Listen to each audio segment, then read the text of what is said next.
So hey, I'm back on the print grind. I have a brand new printer. I've been trying to stay away from a bamboo printer just because, everybody has a bamboo printer. And it's one of those things that, I don't like to be a conformist with certain things. So I have a QIDI Plus 4, and it has some known issues, some known problems, specifically with what's called the SSR, which is the heater relay to do the chamber heating, and I should be actually fixing that and getting some update on that.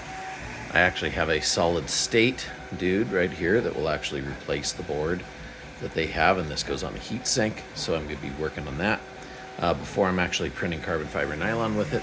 But right now, or just all different types of nylon and PPA and all those different types of filament that we use for printing firearms.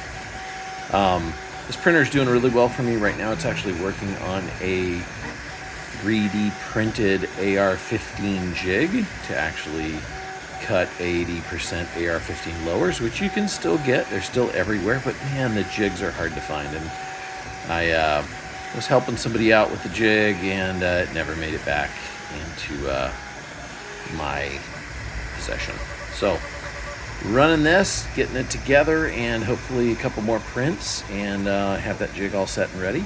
Just wanted to show you guys the Plus 4, and I will be sharing quite a few more prints on this and configuration stuff, quite a bit on it, and be sharing exactly why I went with this printer versus a bamboo, other than what I already mentioned. Don't really dig, being one of the group.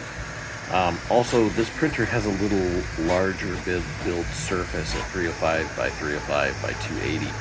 So I think there's quite a bit more that I'll be able to print on this than if I got a P1S or a X1 Carbon or something like that. So this printer has some issues. They mostly seem to be known issues, and we'll get around those. So thanks for watching. Catch up next time.